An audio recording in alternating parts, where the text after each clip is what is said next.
Imagina só, em 1987, no coração do Brasil, um pó azul e brilhante aparece numa cidade. Parecia mágico, sabe? Coisa de outro mundo. Mas por trás daquele brilho todo se escondia um segredo mortal, um que deixaria cicatrizes por gerações. Essa é a história do acidente com o Césio 137 em Goiânia. E tudo veio à tona com essa frase aqui, arrepiante. Foi o momento em que uma mulher já muito doente levou aquele pó brilhante para a vigilância sanitária. Ela não fazia ideia do que era aquilo, mas ela sabia de uma coisa. Era a causa da doença misteriosa que estava se espalhando pela família e pelos amigos. Foi um grito de socorro que expôs uma crise invisível. Mas, espera aí, como é que uma coisa dessa chega a acontecer? A origem de tudo, infelizmente, é uma história de pura negligência. Dá uma olhada nessa linha do tempo. Tudo começa quando uma clínica de radioterapia foi simplesmente abandonada em 1985 com um aparelho de Césio 137 dentro, largado lá. 2 anos depois, 2 catadores de sucata acham o equipamento, sem a menor noção do perigo. E demorou mais de 2 semanas até que o alerta finalmente chegasse às autoridades. 2 semanas. E foi nesse tempo, nesse vácuo, que o impensável aconteceu, movido por uma coisa muito humana, o fascínio.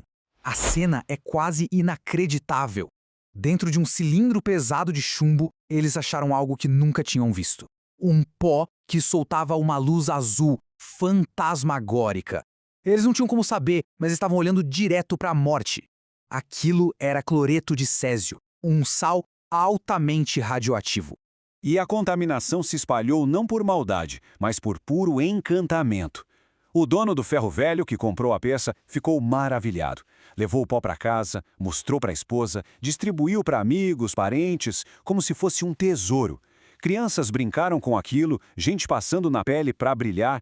E assim, em silêncio, o brilho da morte foi se espalhando pela cidade. Só que a beleza daquele pó misterioso logo ia mostrar sua face mais terrível, transformando toda aquela admiração em puro horror. O encanto durou pouquíssimo tempo. Em questão de dias, uma onda de doenças começou. Vômito, diarreia, queimaduras esquisitas na pele. As pessoas iam para os hospitais e os médicos não entendiam nada. Foi a esposa do dono do ferro velho, a mesma mulher daquela frase do começo, quem ligou os pontos. Ela percebeu que todo mundo que estava doente tinha tido contato com o pó. E foi ela quem pegou uma amostra e levou para a vigilância sanitária, um ato de coragem que salvou incontáveis vidas. Assim que o alarme soou, uma operação de guerra foi montada. De cara, as autoridades identificaram 249 pessoas com níveis altíssimos de contaminação por radiação. Mas isso era só o começo do pesadelo. O que veio a seguir não foi só uma crise de saúde. Foi uma onda de pânico, de medo, que tomou conta da cidade inteira de Goiânia. Tenta imaginar a cena. O estádio da cidade lotado de gente em filas enormes esperando para serem checadas por um inimigo invisível. Mais de 10 mil pessoas. A cidade parou. O medo do desconhecido era uma coisa palpável no ar. A dimensão da ameaça era simplesmente avassaladora. E é aqui que a gente entende o verdadeiro tamanho da tragédia. A contaminação física, a radiação, atingiu algumas centenas de pessoas. Agora, a contaminação psicológica, o medo, esse se espalhou por toda a população. Esse é o verdadeiro legado do acidente. As cicatrizes que não se pode ver. E esse trauma deixou marcas muito profundas. Os dados que a gente vai ver agora mostram um pouco da dimensão desse sofrimento todo. Olha só esse número, 60%. Uma pesquisa, meses depois do acidente, mostrou que 60% das vítimas que foram diretamente expostas à radiação sentiram um medo intenso durante a crise. Um sentimento paralisante, sabe, de enfrentar um perigo que você não vê e não entende.